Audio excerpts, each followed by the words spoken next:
Bueno, vemos que el presidente se trajo a su equipo de apoyo. We can see that the president has brought his own support team. Good. I would like to warmly welcome the president and his delegation. We know that you have traveled to Paris, and we're so grateful that you make this visit to Paris. We know that you have only just landed, and so we're very happy that you start by speaking to youngsters, students at Sciences Po, with a dialogue with the future, because this is what it is about here. So we're going to make a conversation, which is to listen, to debate, to exchange, to agree, and often to disagree. Why not? Because this is why we live in a democracy, and we are going to perform the Emile Butni method, who invented this university 150 years ago. The president was inaugurated just 3 months ago, and in 3 months he have already made it very clear that he wants to be faithful to what his inauguration speech when he said then. I listened to it and I remember 2 sentences that you said then, which I think is worthwhile to recall today. I want a strong, fair, and united Colombia, and today we start a new Colombia. And I think that you have shown that you want to be faithful to this. There's an initiative for protecting the Amazon jungle. You want to be a leader for climate change. I think that it is worthwhile repeating it because it is important. And there's also a tax reform initiative, a land reform initiative, and one of resuming the peace talks with the IL group. We also know about your commitment with climate change, as I was saying, and we know that you also criticize, sometimes very sharply, inequality, poverty, exclusion, injustice, and your wish for a more united Latin America. So I now stop talking and I give you the floor. We're going to listen to you very attentively, and once you finish, we're going to give the floor to the students. This is why we're here. You can start preparing your questions. There are 2 microphones on both sides of the room so that you can start debating with President Petro. You have the floor.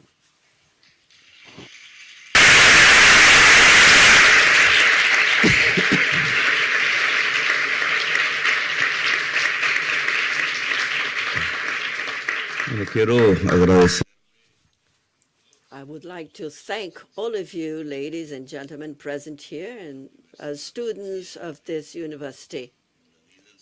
Always in a human being's life, to go back to university and to speak there, to think there, to reflect there, is rewarding, always. Our Dean of International Affairs in Paris, Arancha Gonzalez, the Vice Dean of International Affairs, Mark Maroney, the Vice President of Sciences Po, Vanessa Scherer, and all of you, I greet you, bring greetings from Colombia. I'm in a phase that is difficult for some human beings, which is to apply ideas from an administration, from government. In a world where the political choices have somehow ceased to exist, governments and political leaderships have been used to building a single thought, a homogeneous discourse, and where the possibilities of criticism have decreased, and therefore the possibilities of construction, other than that of the dominating power, have also decreased. In a certain way, those who have been part to the left or the left movements, because there are several, we are governing what we criticize, that is capitalism. We are administrations of capitalism in times which are profoundly difficult. And this has led to a series of paradoxes, political tensions, contradictions even, which I now have to take up, like sailing through turbulent waters. And I was at COP27, and I was here for COP15. When I came for COP15, I was hoping to see 1 million people mobilized and to see a state of siege. And to me, it was a paradox, because I had just fought a state of siege with arms for 25 years in Colombia. But in Paris, there was democracy and progressism. So to arrive to the climate summit, where decisions were going to be made, profound decisions on changing the system as we then thought, and to find a city under a state of siege was symptomatic of what was going on, and still is at this very moment. In Colombia, I introduced in Colombian politics and in public debate the issue of climate change for about 10 years. I did it as the mayor of the capital of the city of Bogota, and I have resumed it in these two presidential campaigns.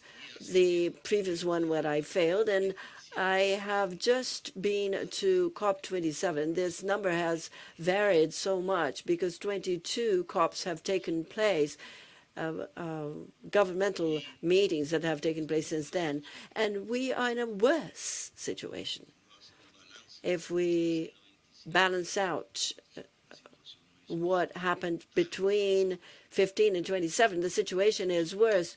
So much worse that the presidents of China and of the United States and the presidents that have countries which are those that most pollute the atmosphere in terms of CO2 emissions, and that have the possibilities of triggering the financial mechanisms for adjusting us or for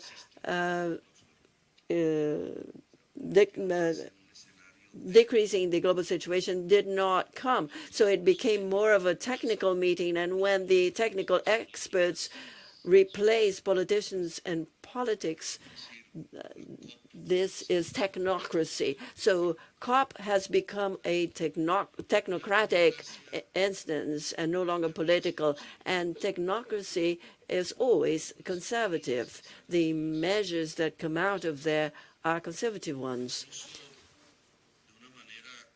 even in an almost aberrant manner, because in listening to different presidents and people in the panels that I was present to over these 2 days, because the conference is still going on, the discourse is almost become automatic, where the terminology comes back again and again, the terminology that has developed with the climate crisis, with no way out. There is a permanent rhetoric and an escape from concrete ways out. The President of the United Nations, I hope that this is no problem for me to speak Spanish if you do not speak Spanish. The President, or rather the Secretary General of the UN, said to the countries present there, most of them developing countries, that the mechanism that is expedite for building, adjusting to the climate crisis, and as adjustment, we believe it is not the solution of the climate crisis, but the way in which we organize in order to resist, to endure it in time. And this is a mechanism of funding that leads to changes in the organization of the territory of society in structures and its means of production. So the feasible pathway was not so much the contribution of most developed countries, which was never there actually. It was just very little.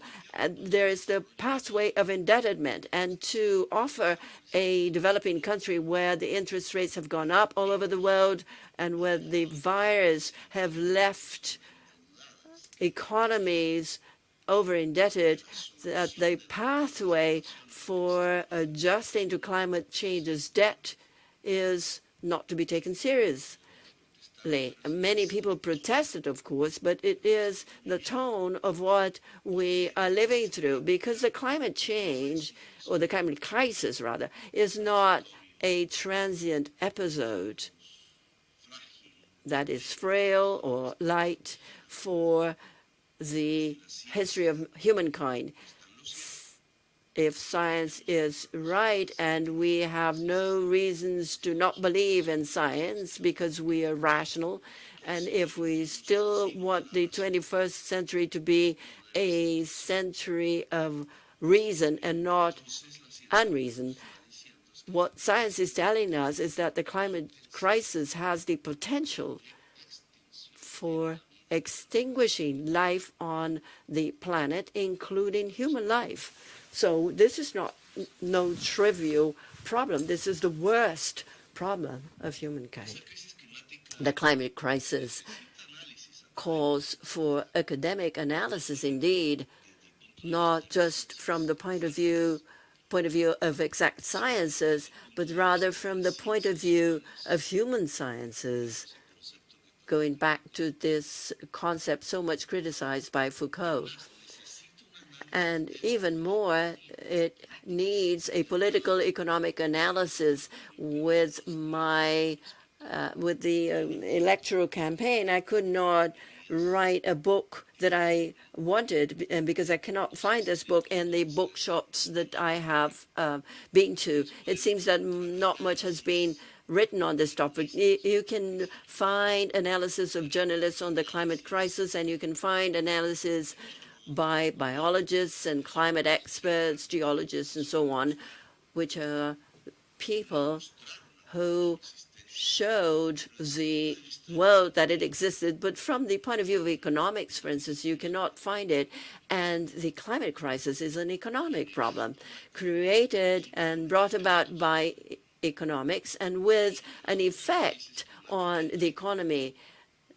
So the fundamental is the economy. So it is from the economic theory that we should start to find analysis and answers. And this is not so. And not because basically in the prevailing economic thought that has taken a distance from classic economics, the climate crisis is like a boulder that falls into a tank. I will try not to be too long. I tend to speak a lot. Because the paradigm that is behind the dominant economic theory around the world in France, Colombia, the United States, and Japan is the echo or the deepening of an economic method created by Leon Maras, a Swiss gentleman, which is the general well-being theory, which is mathematically demonstrating that if you leave the market to work freely, profit is maximized. And in order to make the mathematical demonstration, and economics always resorts to mathematics to falsely legitimate itself, you have to make a continuous reason and to find tangents. And you remember that it allows us in calculation to maximize derivatives, and nobody doubts mathematics. So if you work this calculation, nobody doubts its conclusion. If the market works freely, profits are maximized. Profits become well-being, and well-being, individual well-being, becomes the general well-being. And so it can be said, as is said today, and this is neoliberalism, general well-being of societies is maximized if the market acts freely. And we've been under this for years or decades of practice. But the current result is not that society's well-being are maximized, but rather that we're about to extinguish ourselves. So the paradigm falls to earth. The Walras theory today, before the practice of extinction itself, ends up demonstrating that it was just an ideological proposal and not science. Nevertheless, the economic theory that dominates the world is precisely this. The whole archetype, the whole set of tools of economic means that administrations use is founded on this paradigm that tells you that if markets work freely, profits are maximized, and we have a full crisis of human existence. So from this economics, no great answers were expected to come out. Knockhouse, the Nobel Prize winner, and others have attempted to do so, trying to see the climate crisis as an externality in the market, trying to introduce it into the market so that the market would correct it then. And the result, theoretically, is to put in a carbon tax and to raise prices as products are more polluting and emit more CO2, and then to think that with that kind of mechanism, automatically the market would correct resource attribution so that we would stop issuing CO2. And this is written in a book before COVID-19 and has no practical application, not even today, being a neoliberal theory. From the political economic point of view, the topic is more complex, because if we read again the political economy of the 19th century, but if we do this under the prism or the point of view of climate crisis, which its fundamental authors did not know, of course, they could have, if there would have been a dialogue between economic politics and physics, because the physics had already discovered the mechanism, and they knew that CO2 polluted the planet, and they already knew that we were emitting more and more CO2.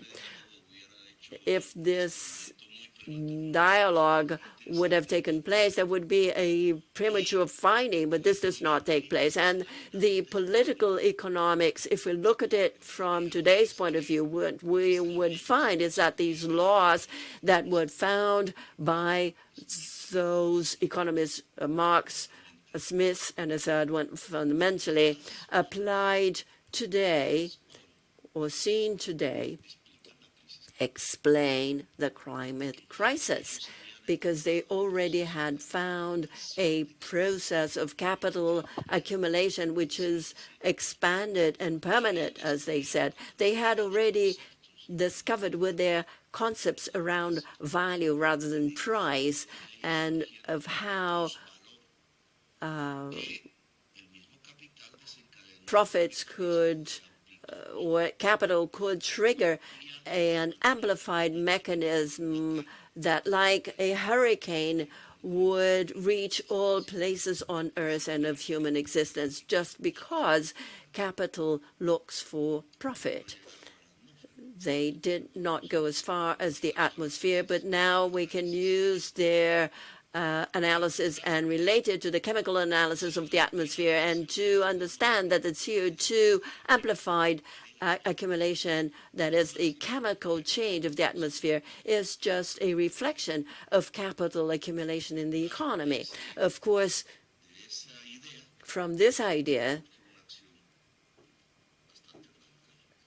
comes a very radical action, because we could not overcome the climate crisis if we were not to overcome capital accumulation, or in other words, we could not assure life on the planet, including human life, if we were not to overcome accumulation of capital or overcoming capital, which leads us to think about the late 19th century, or as people were thinking in the beginning of the 20th century. Of course, history does not repeat itself, and the answers that are being given from the politics of the world, the COPs that can be that can summarize many of these proposals, and we had the possibility of concentrating them in a place and time which is further and further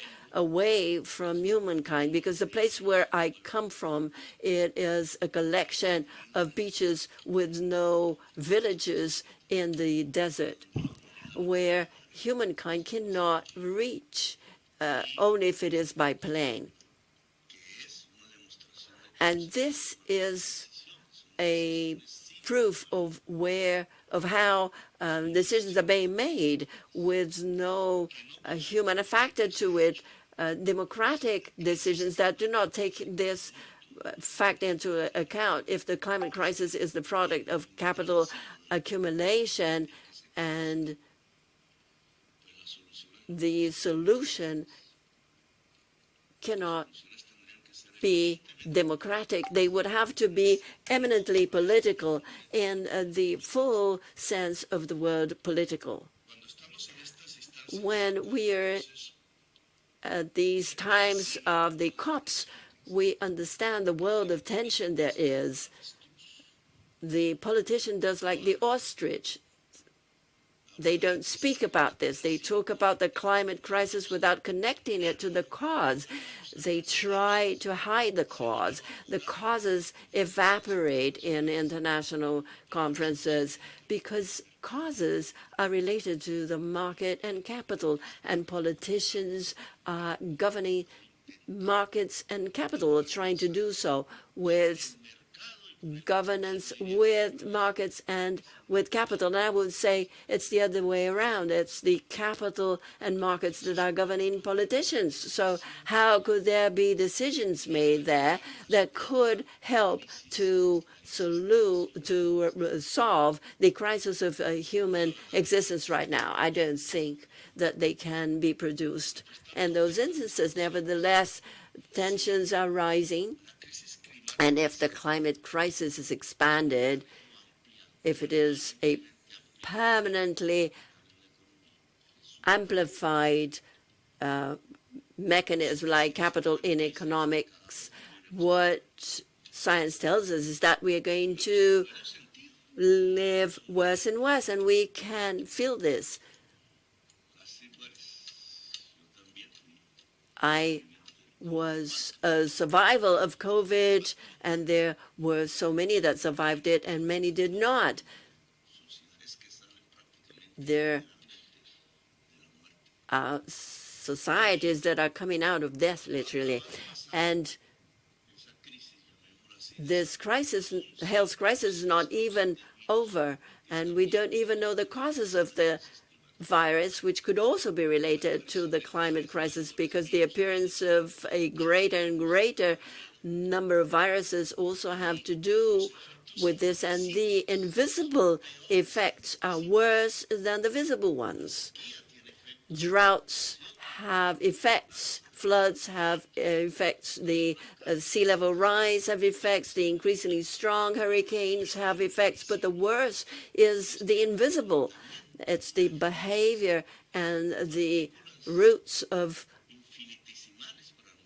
infinitesimal particles for us that change with heat, and they put into contact things that were not put in contact before, leading no longer to beneficial and positive effects, but rather mortal ones. If the extinction of humankind is produced, it's produced by the effect of viruses. And this mechanism that has been triggered will have effects on political life, which I think is the important thing to go back to. The scientific analysis of the climate crisis should come together with a political analysis of the climate crisis that should also be based on an economic analysis of the climate crisis. What is occurring in societies in the world of today? There are societies that are left with no water because they start to have greater rates of disease and therefore mortality. If there are societies that literally end up with no material conditions of subsistence because the climate change or the climate crisis start destroying them, what is going to happen in politics? The idea of progress that we had a few decades ago, which was that of modernity, we will always progress. Politics, society, and economics have the objective of progressing, being richer, living better. This has been expressed in political speeches so often, and even mathematically, the function of production was fundamental because any level or any number elevated to a positive power leads to infinite progress. And of course, in the planet, there cannot be endless progress. If the idea of progress is the GDP or the accumulation of capital, which is also expressed in accumulation of goods and services, this accumulation seen infinitely is not sustainable. And this was the foundation of the idea of progress is now dead. We know today that we are living increasingly worse. Whoever that lives in any kind of society in the world of today knows that his or her future is not that this person is going to live better, but worse. And if we extend this to our children and the following generation and the one after that, we understand why many young people today don't want to have children. The idea of progress has reverted to its opposite. The times that we could call modern, say, or contemporary times are no longer based in the idea of progress as was defended by the left or by the right before. Today, reality is that we have this idea of decay and decadence ahead of us if we are not able to overcome the climate crisis, and if we're not able to overcome its causes, which is related to this idea of infinite progress. That is, our idea of wealth would have to change fundamentally. A wealth not sort of accumulating and having, but rather wealth conceived in terms of existing. And this calls for a new society, a new economy, new politics, a different style of power or non-power, or a different kind of reasoning, which is not taking place in the contemporary world.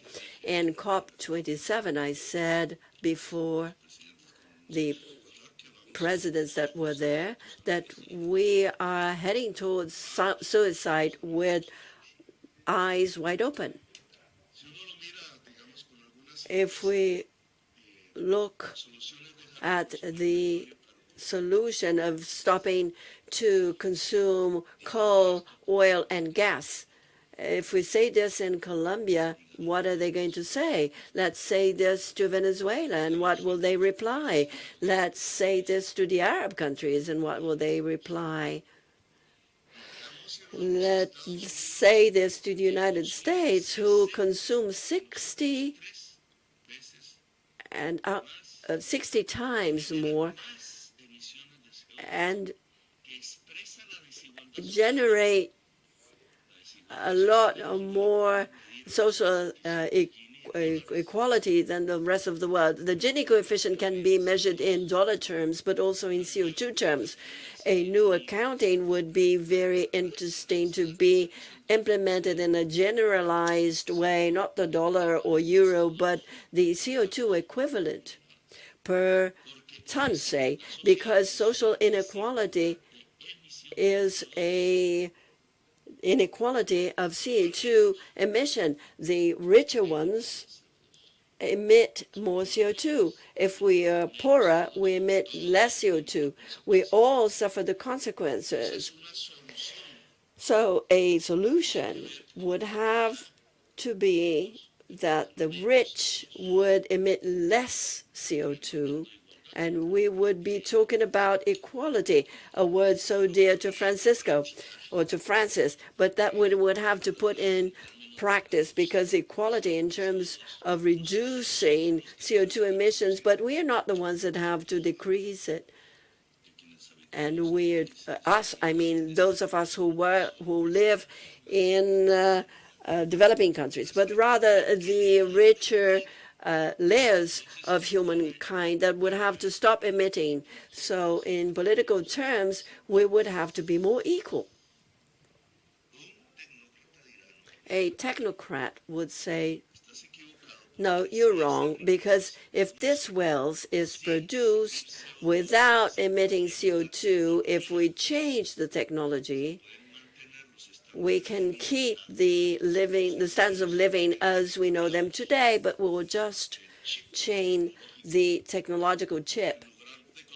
And instead of consuming oil, coal, and gas, we're going to use nuclear energy, wind and sun. And if we don't want nuclear, we can just use wind, sun. And as Jessica Royer was saying, he was not a Nobel Prize winner, because a Nobel Prize is always given to neoliberalists. This is a Soviet dissident that ran away from Romania and went to New York and became a dissident there too. But he wrote precursor books about this, trying to relate physics and the laws of thermodynamics in economics. He always devoted himself to physics and economics, and he found that the economy is an accelerator of the second law of thermodynamics. So we are heading towards a universal code. I apologize for my coughing. So to change the technological chip for clean energies, what we are progressing at very marginally disregards the fundamental thesis of political economy of the 19th century. And I insist we have to go back to reading that. There, the technological change was designed as a change of social production relationships before or afterwards, but there was a relationship between technology and social production relations, which was a classical concept which was completely forgotten by the left. And it expresses how human beings organize themselves in order to produce, how human beings relate to each other in order to produce. And capitalism then was defined as a relationship between human beings, not between things, but between human beings, one of whom would buy from others their labor force. in exchange for a salary. This is capitalism. Today, you can see capitalism in any form because there are people who receive wages and that rent out their workforce, which is less and less physical.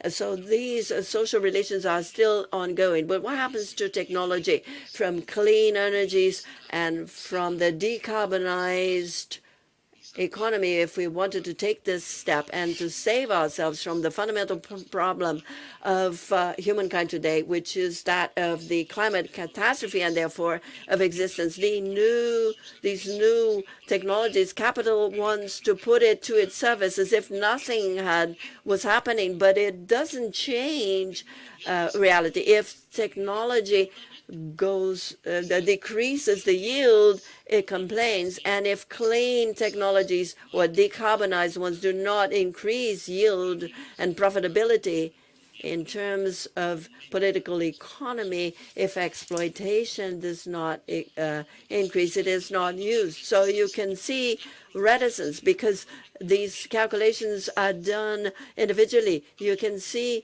reticence or hesitation against using clean technologies because it doesn't increase profitability. They're waiting for it to do so, but it hasn't. So Western Europe depends on gas because clean energies are not more profitable than gas.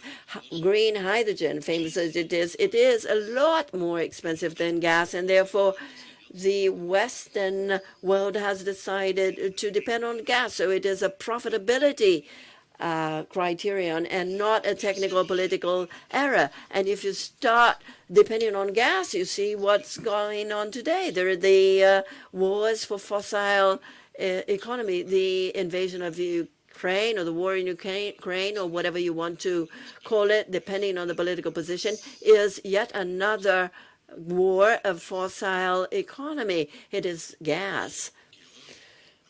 Those who today speak about this topic did not speak when Iraq, Syria, or Libya were invaded. And they were also wars of the fossil economy. All of the 21st century has been plagued with wars produced by fossil economy. So it is the reticence or the hesitation to move to clean energies simply because they're not more profitable. So capital starts to clash with humankind because humankind obviously wants to save itself. It's not thinking in terms of profitability, but in terms of decarbonization as quickly as possible of the economy.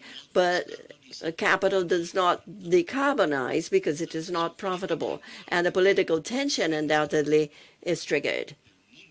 The world that we're going to live in is one of political tensions. What we're going to see in Europe is that millions of people from Africa will arrive in greater and greater numbers, and greater even, and that millions of people from South and Central America are going to go to the north in increasingly larger numbers.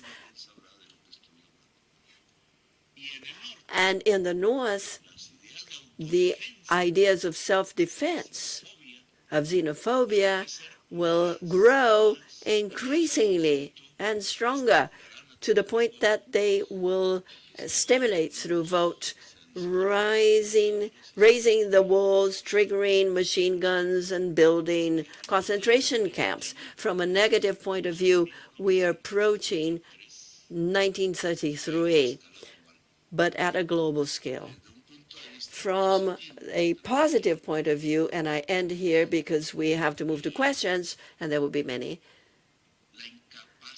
the inability of political leadership around the world for directing the transition and overcoming the problem is today fully demonstrated, and this forces for the appearance of a new political subject in our history, which cannot be that other than humankind itself. it's the ability of humankind to articulate itself in order to compensate for the lack of traditional political leadership is to impose a transition that will go against capital and its profitability. I stop here, and we will move to questions.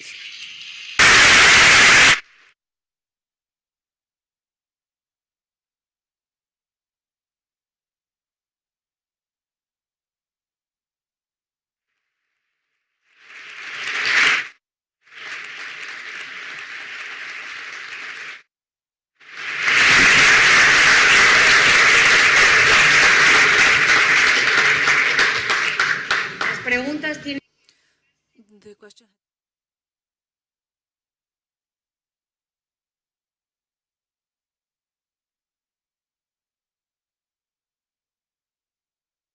to President Petro so he can write his book, The Political Economics for this period, so during his free time he can write his book. So we will start from this side, the left. So the person that uses the floor, we will be taking 3 questions. Yeah, can you hear me? I have a problem of voice. Thanks to COVID, I was definitely, Dr. Petro, for me was incredible to listen to you, Gustavo. So you talked about migration, and here we have thousands, and in the world, migration, it's only a problem that comes with the climate change and with these policies that make that people migrate. Colombia probably has one of the hugest migration. We calculate we have millions of Colombians all over the world. In one day, we met a group of Colombians that were looking where to live. So the main victims of migrations are women. Colombia is not out of this process, and 70% in all the countries that they gather, that they receive the migrations, they normally live in an irregular manner. They are not recognized in their countries because they're not living there, and neither in the countries that they are living currently. And the question will be, what is the political world doing for these migrations in order to mitigate, and mainly for ours, because it's one of the biggest one in the world. I do have a proposal when we were pre-candidate for Colombians in the abroad, and I would like to give it to you so you can deliver it to Gustavo, to that Colombia that we needed, because we are convinced that another Colombia, it's possible. So we will have 3 questions. The next one in this part of the room, please.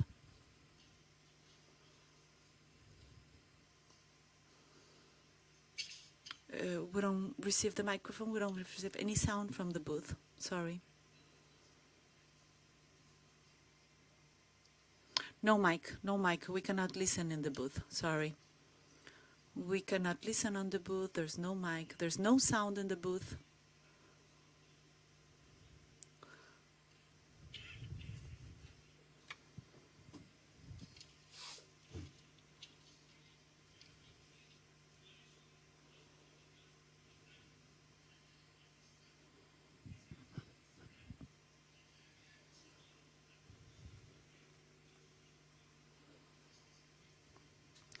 I'm sorry, there is no sound in the booth. We cannot receive the mic.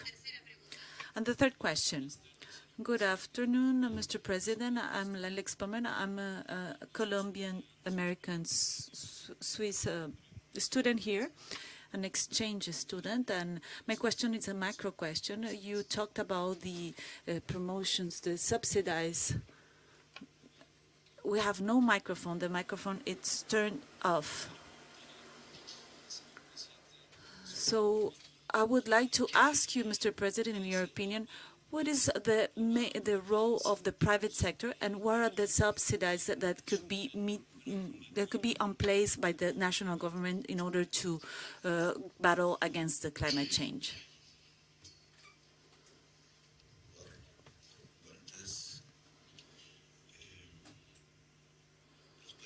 Well, first of all, the countries that produce the fossil fuels, they're facing a dilemma with no doubt. Because from a positive point of view, if humankind can reduce the demand of these products, that will be reducing the CO2 emissions. We talked about methane, but we can even focus on this specific topic. So reduction of emissions, that will be reducing also the oil, gas demand. And I would call it as a fossil fuel capital, because this only acts in the extraction of oil, carbon and gas. We have all these ramifications in all the economy that they are founded on this, because if we turn on the lights, it depends on that.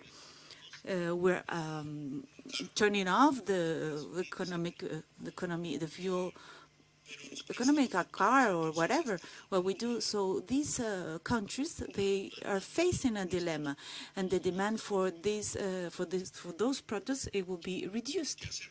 So what should we do then? So several countries have been giving answers. If we can talk about Norway and part of the Arab countries that they produce in a greater scale, much more than Colombia, by the way. So their bet is just to get into capital funds, to use the worldwide capitalism. And the excellence, they have been putting the surplus, they have put it in the different activities on carbon and oil. That was their idea. They have been doing this for years, for several decades, and that's why we see that Qatar sponsors football, soccer, and they also have industrial activities on another type of activities. The Norwegians, they decided that the utility of their capital funds will be financing their retirement system. That was a decision that they made. There are 4 million of inhabitants, so they can do that. That is not difficult to make this decision at the end. But from our Latin American side, countries like Venezuela, that we have oil reserves, and Colombia, that we have also, if we use our carbons, well, the humankind will be dying. If we use all the reserves, well, probably humankind will die. And for us, those were our the rich parts, so Colombia, Venezuela, and other countries from Latin America, they didn't do what the Norwegians and the Arabs, they have been eating their surplus instead of just reserving it. I will not talk on behalf of Venezuela. That's what I know. So we just spend the surplus. So we have 7 billion, probably 14 billion, if we think in a 4 to 6 year period, that we must use for the transition to substitute carbon and oil. Tourism in the third country, the most beautiful country in the world, so it will be logical to use that. The Arabs have the capital and we have the beauty, so they need to use their capital, and we need to finance the transition that we have, so our beauty can generate tourism. All these activities that are related, and these activities also influenced by the climate crisis. And in theory, we know the way, but we don't do it in that way. And part of the program from the government, and that's it, the speed of our transition that we have to look for. We have to search the substitution of carbon. we export half of the carbon before COVID, what we did the year before. So the war give an opportunity to the market, but that it's only for the period that lasts the war. I hope that it won't last more than a week, but we should be putting pressure as a government and as a humankind, not as governments, to the imposition of peace. If they have to talk, they need to talk. They're from that regions with their own historical conflicts and also with the similarities they have, and they have a problem of aggressions that one part says something and the other part says something else. But the wars are always solved if we talk to each other, and just talk will be pressured by the humankind, by the whole world. But then, for sure, that if the war finishes, we will be a reduction on the price of gold. And for us, we need to be ready. If we keep on saying that that will not happen, well, we arrive to the moment that we cannot sell coal, and that's it. And we have thousands of workers in the streets. We have social problems. We have a reduction in the currency, etc. So we need to do this transformation, this transition that with the decarbonized economies for economies of carbonizing economies. And we in Latin America, we have a huge potential for a decarbonized economy. That will be an advantage for us if we compare us with Europe and with the States. Our emissions are very low. If we use that as instead of using it as a negative, we use it as a positive, because if the world needs low emissions of CO2, and we know how to do it, we have to go in depth for those kind of economies. They are related to the bioeconomy, with our natural beauty, with the water, with our forest as well, the Amazonian forest that we always put as a main actor in the scenario. So the Colombian agenda has to deal with, as the Norwegians and the Arabs, is how to have a different economy, different from the carbonized economy. As fast as we do it, it will be better for us. The second question, I was I didn't remember the second one. Yes, migrations. And the other one was incentives for decarbonization.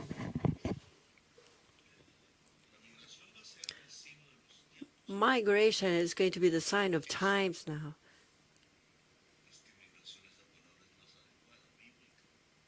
It's an exodus. It is a biblical word that is more adequate rather than migration. It's not a flow drop by drop.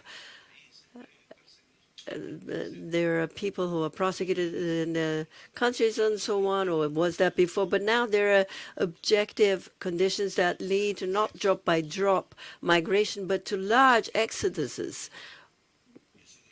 And these exodus are not well received, of course, and they bring about an imbalance in the world political system.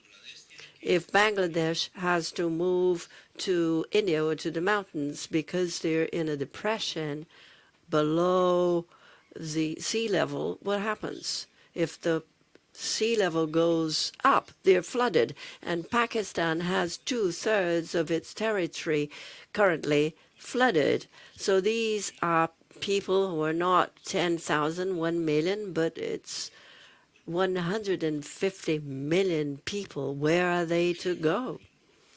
To India. And how is India to receive them? With a machine gun. So political tensions and wars for water, because of water, are going to be on the rise around the world. The wars because of water are going to be larger and larger. So this is the reality. And Pope Francis used to say that Exodus brings about new slaveries. And as you so well put it, new slaveries are more damaging for women and children. The levels of people trafficking go up, slave labor, child labor, and the use of women and the sexual market, all of this goes up with Exodus and the growth of violence of what we call in Colombia the warlords, mass murderers, as a philosopher, a French philosopher used to say, that they kill whole cities in order to control a wealth that is in a territory, be it diamonds, oil, or cocaine.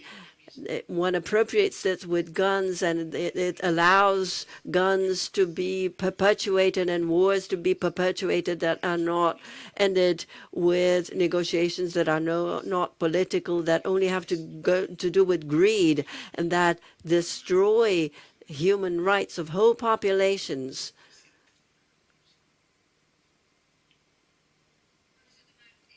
We are going to take another 3 questions.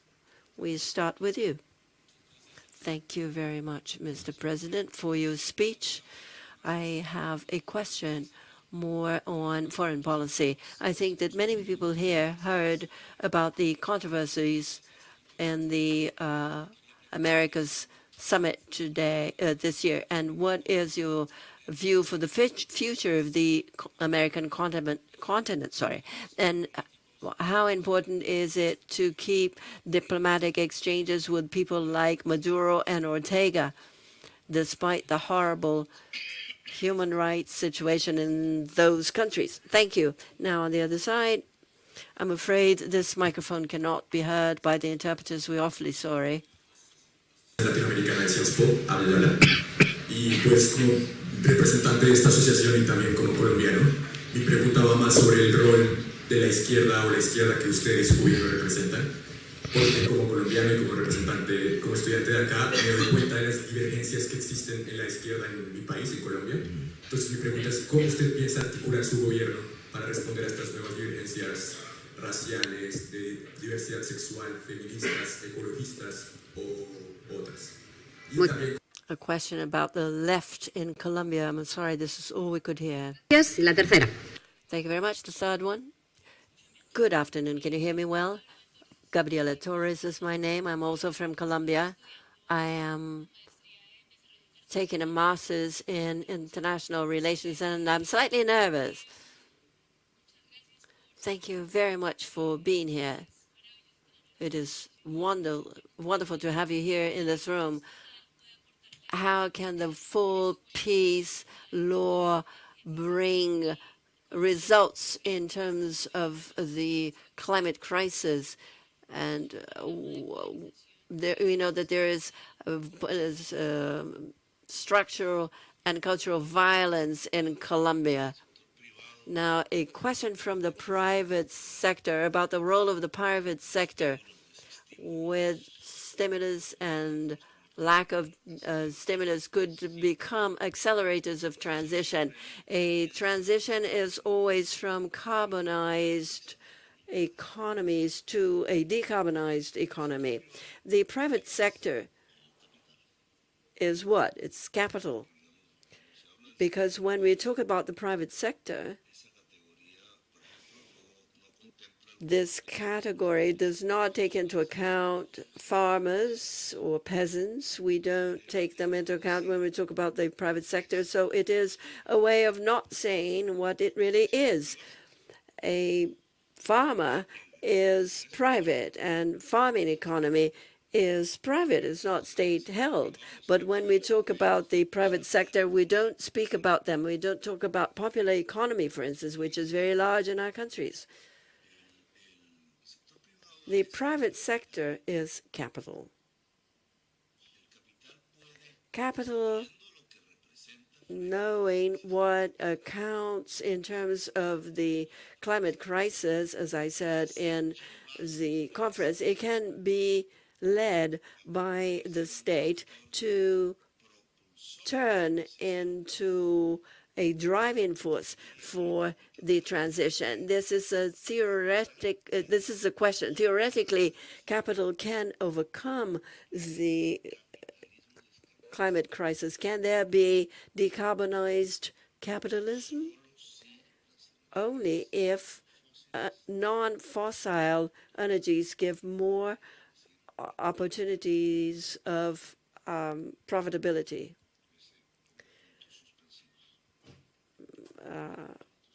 And only if the non-fossil technologies allow for more production ability, to put it in other words, in softer words, say. If technology does not yield more productivity, capital will yield less, but the profits come from profitability, which is applied knowledge. But in the case of applied knowledge, which is clean energy, let's assume solar energy, if solar energy, because of its costs and so on, does not create more productivity, capital won't take it up. So a series of strategies to be taken into account here. So you make fossil energy more expensive instead of giving it subsidies. You make gasoline more expensive, and you make less expensive clean energies. And so society starts leaving one and taking up the other, eliminating fossil energy, moving to clean ones. So it's the state that has to do this. It is not the private sector. It could not be capital. It would have to be the state. That is the thesis of carbon taxes.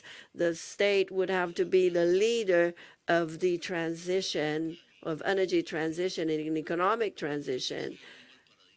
And the neoliberal paradigm also falls apart, but it's a state leading capitalism towards decarbonized economy. Can it do so? Capital today is national, first of all, because if it were national capital, the French companies and national companies and so on, as of some decades ago, the French state could more easily lead its capital, private capital, towards a decarbonized economy. But capital is now transnational. It is global. It moves about with the keys of a computer from one country to another. You can make the peso less expensive, and so it moves elsewhere and so on. So the state planning role, and these are key concepts that are repeated. The state to plan, to lead. This goes against the political paradigm of the past decades when it was called heretical. But the ability of humankind to plan, to transition from a carbonized to a decarbonized economy should be global.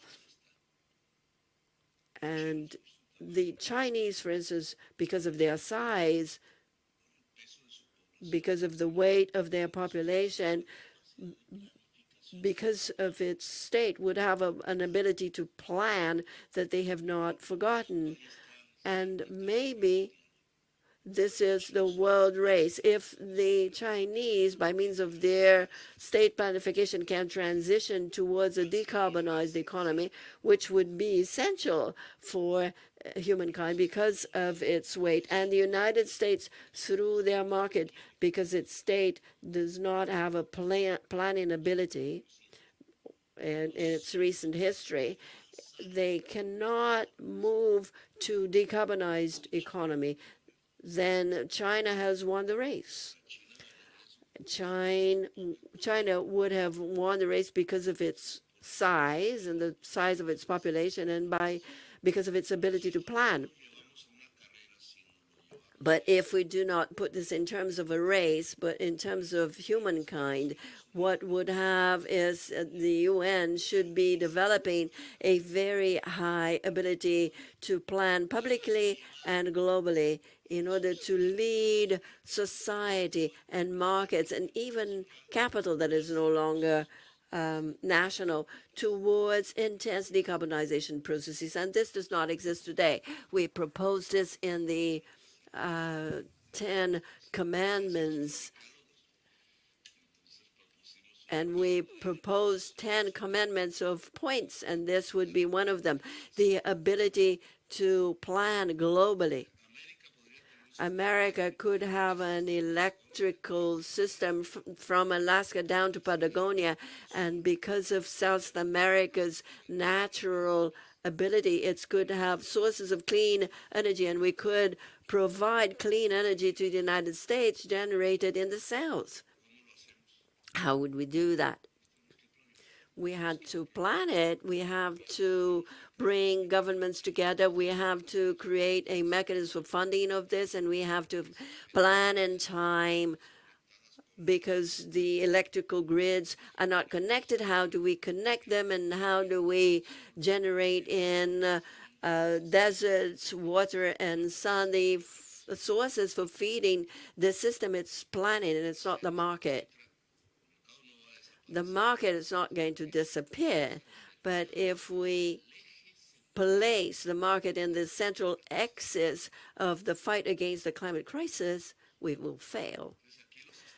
So here, the states play a new role. The economist in Italy, Mrs. Mazzucato, speaks a lot about this, but she is designing this at a national state. The new role of the state has been revalued today because there has been a rupture of the economic paradigm that calls for it. And we need more global rather than national institutions in this idea of adapting and mitigating the climate crisis. But if capital cannot overcome the climate crisis, humankind will have to replace capital, or it will die.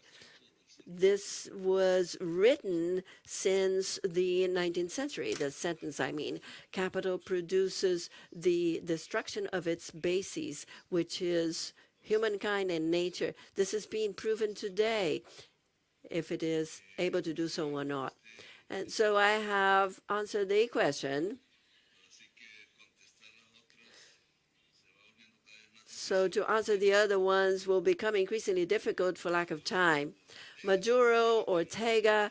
With Ortega, we have a litigation because it's taking the sea away from us. Maduro is our neighbor. Nicaragua is also a neighbor of Colombia because we are present in the Caribbean. We have several islands there, which are very pretty.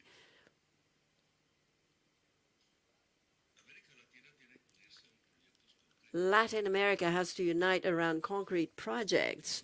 This one I've just mentioned of the electrical grid for the whole of the America. An American electrical grid all the way from Alaska down to Patagonia. We are Americans. Projects like these we have to plan for are those that could solve this. So if we are to talk about the Amazon, like this morning or yesterday, the Amazon, we have to invite Venezuela, or don't we? Venezuela is part of the governments that have a territorial responsibility of Amazonia. Do we invite Brazil or not? So there are topics that above and beyond political discussion of every country we have to sustain. For instance, the United States is the most pollutant country around the world in CO2, at least in history. It is the one that has made the largest emissions, the greatest one.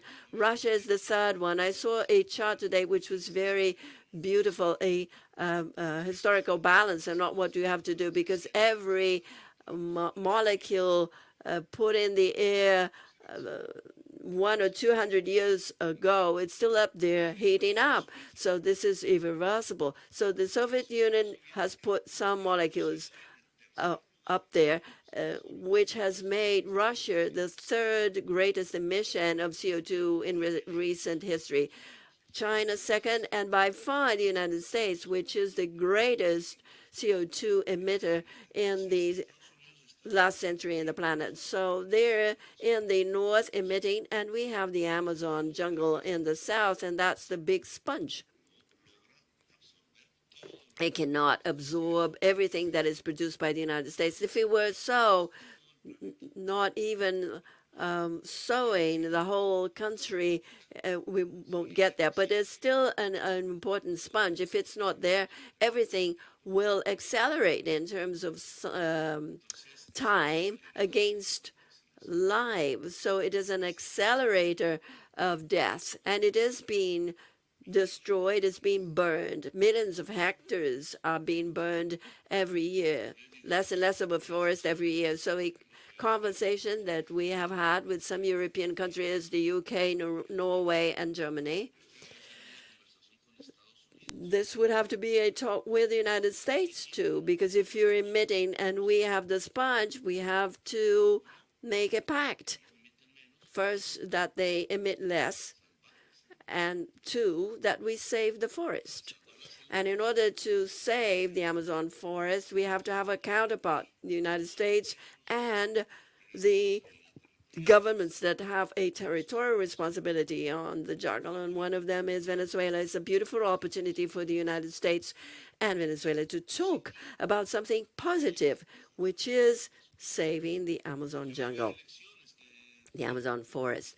There will be elections, yes, in 2024. There will be elections in Venezuela. Who's going to win?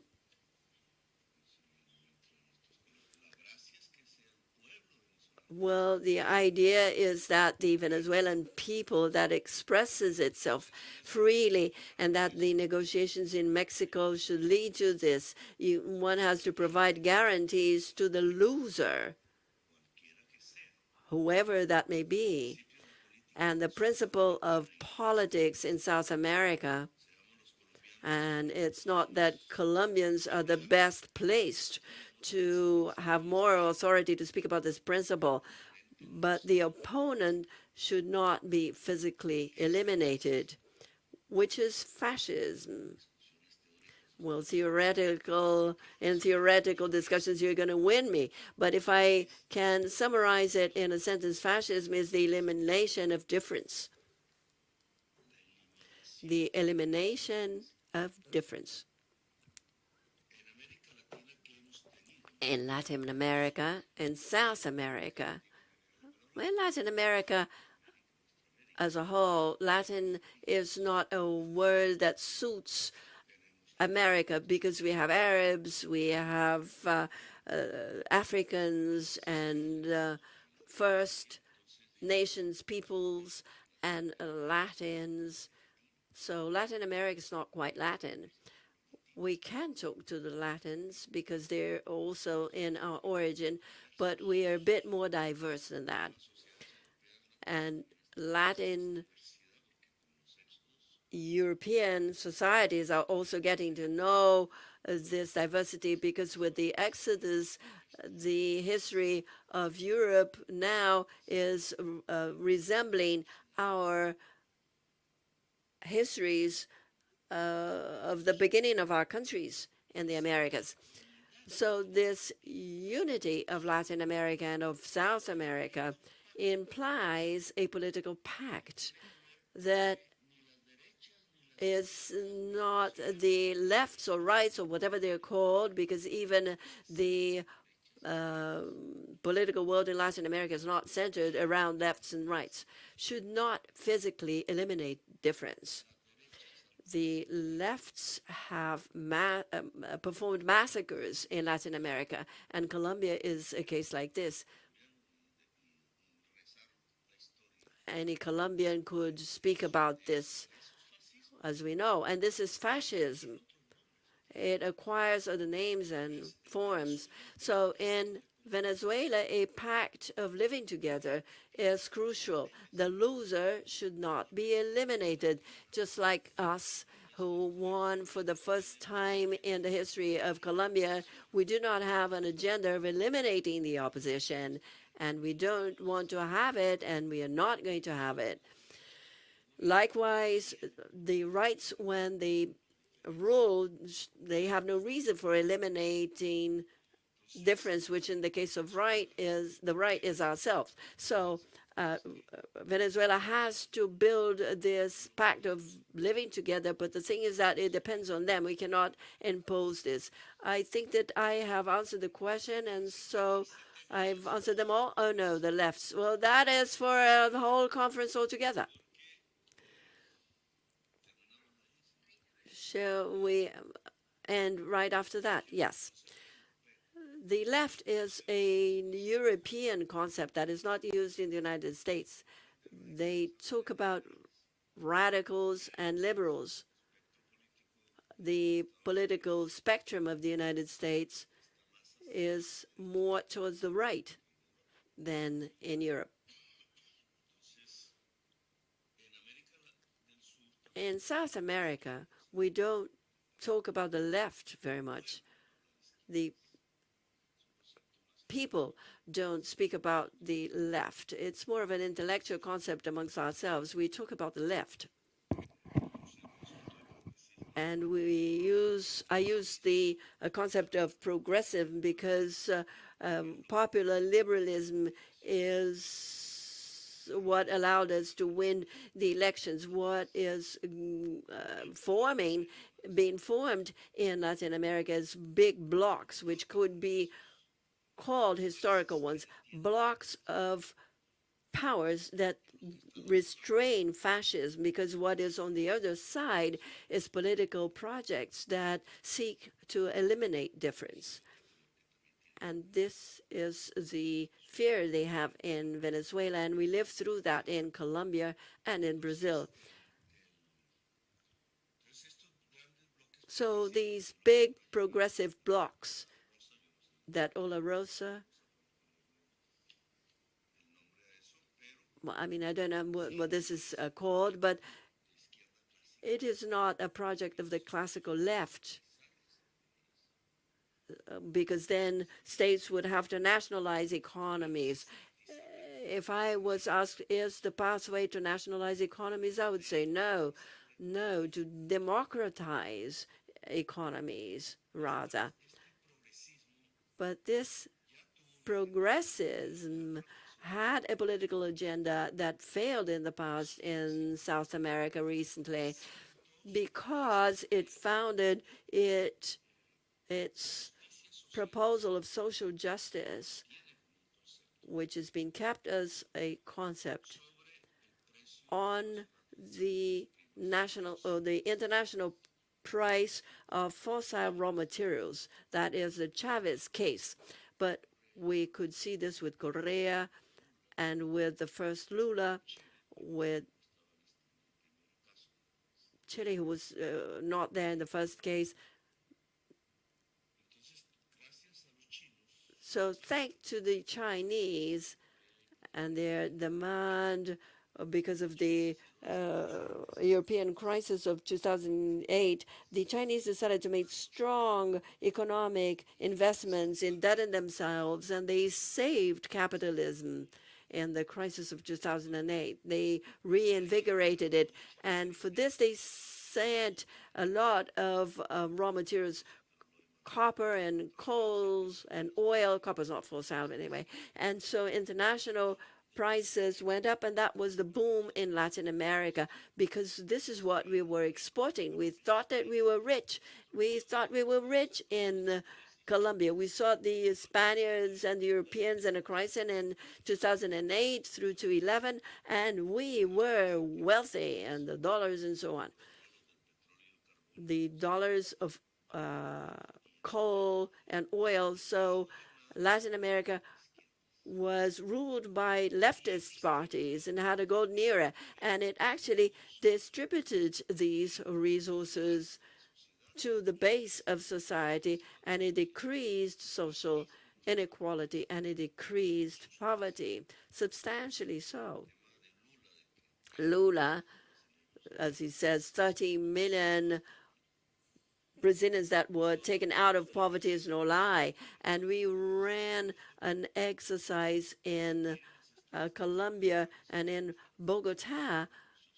There was a social revolution with the decrease of marginal poverty, a decrease of social disparity, an increase of education, of violence went down. And Bogota is the least violent city of capitals in a still violent country. And this world was such that it could be funded because the price of gas, coal, and oil were high. And the United States broke this with the wars. The wars in the Arab world broke this to pieces. Iraq, Syria, and Libya, the price plummeted. Chavez died, and with the death of Chavez, with the plummeted prices of coal, gas, and oil, social balances were disrupted. There was no way to fund them, and political processes started to lose projects started to lose the elections. So this is suicidal to try and do this again. The left in Europe does not talk about climate crisis. Usually, the social democracy of Europe almost disappeared. We still have it in Spain. In France, it has approached a limit because it won the elections by very little.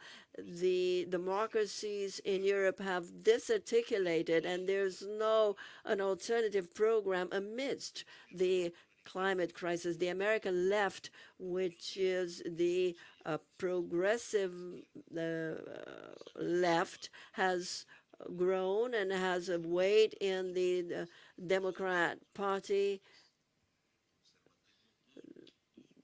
and there is the conservative wave in the United States. It's now resisted. There was a tie, but it resisted. The Democrats tried to make a block just like we do, but there is a left that is the progressive wing of the Democrat Party, and we are winning all over Latin America, almost all over. So what do we do? The world of the left is becoming weak in Europe, with certain exceptions that there are.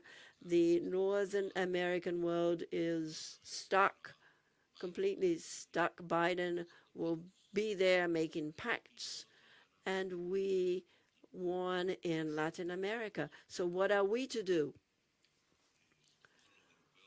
The Europeans are looking us up because we are now the avant-garde, when before we used to come to Paris and search for the avant-garde.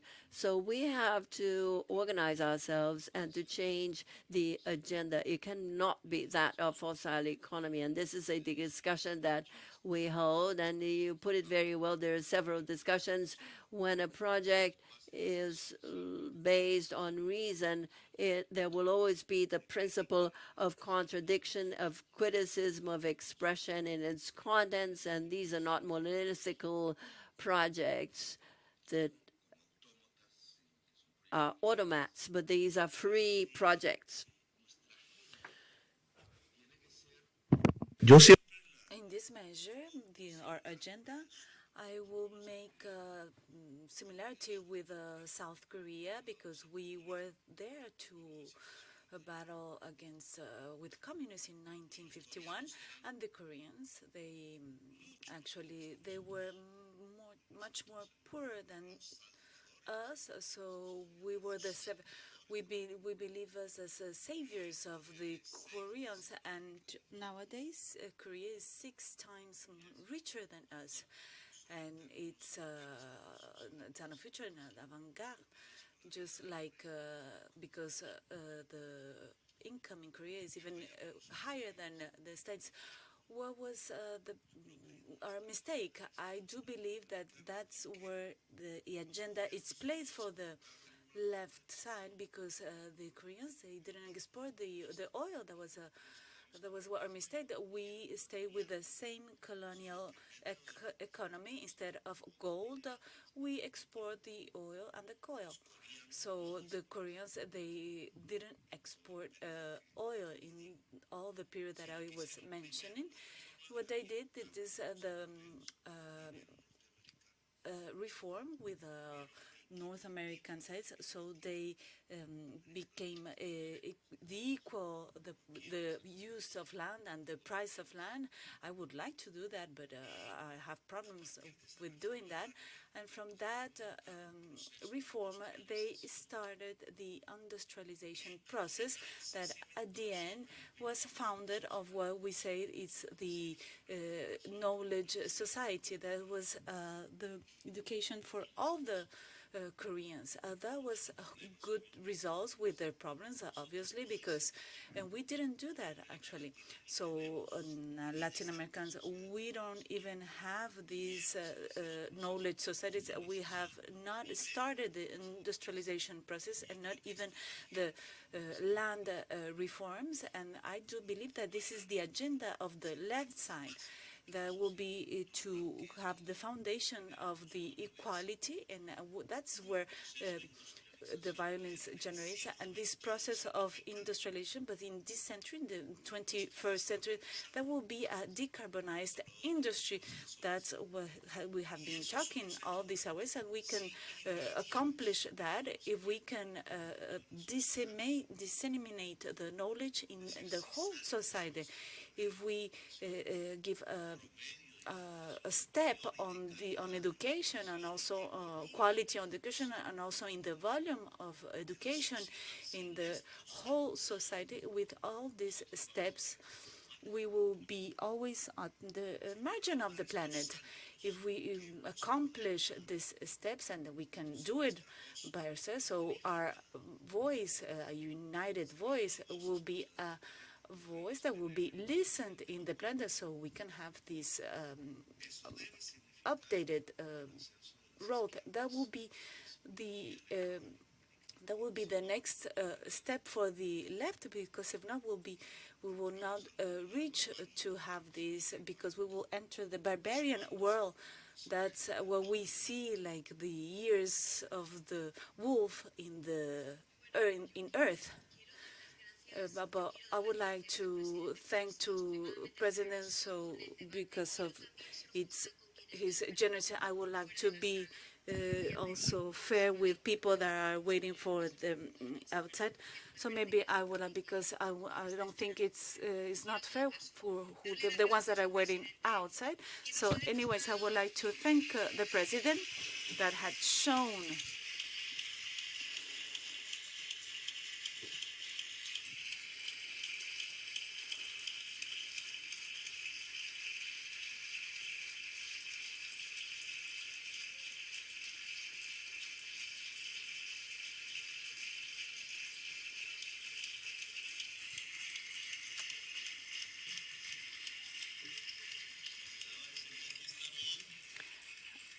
I would say that here's my daughter, that when he gets tired of being president, he has a future in the academy. So, President, we wait for you here.